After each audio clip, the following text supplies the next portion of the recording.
I think a lot of us as gay men wonder whether growing up is, in itself, a traumatic experience. Now, let me be clear.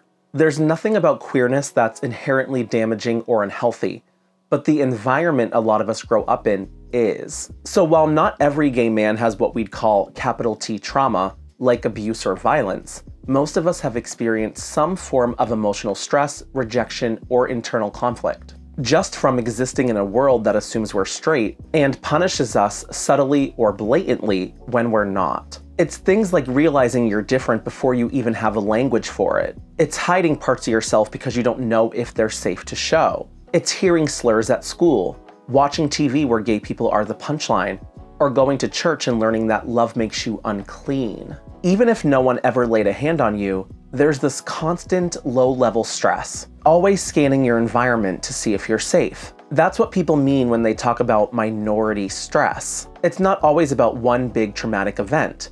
It's the buildup of 1,000 little things that tell you your real self might not be accepted. And that kind of long-term emotional pressure can be traumatic, even if it doesn't look like a big deal from the outside. Now here's where people get tripped up. Not everyone who experiences trauma becomes traumatized. That difference really matters. Trauma is the thing that happens to you.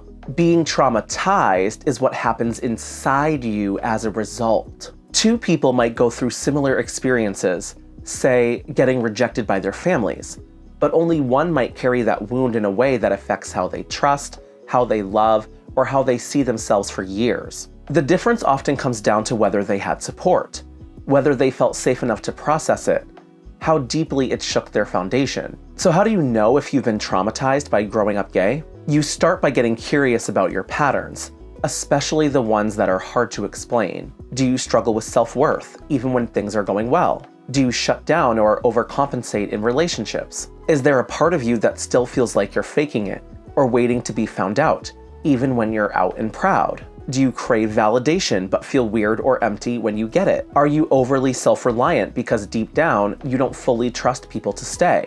Do you have a hard time relaxing into joy without expecting it to be taken away? None of these things prove trauma, but they're worth paying attention to, especially if they've been around a long time and don't seem to change, no matter how much you achieve, succeed, or pretend not to care. And for gay men, especially those of us who grew up without other queer people around or without adults who made us feel truly seen, it's really common to carry this stuff into adulthood without even realizing it. We think we're just anxious or bad at relationships, but underneath, we're still responding to the messages we got growing up, that we had to perform, hide, shrink, or overcompensate just to survive. So no, not every gay man is traumatized, but a lot of us were shaped by experiences that left a mark. And it's worth looking at that, not to dwell on it, not to make it your whole identity, but to understand where some of your patterns come from. And if we can be honest about that, we give ourselves the chance to grow beyond it, to stop living in reaction to the past,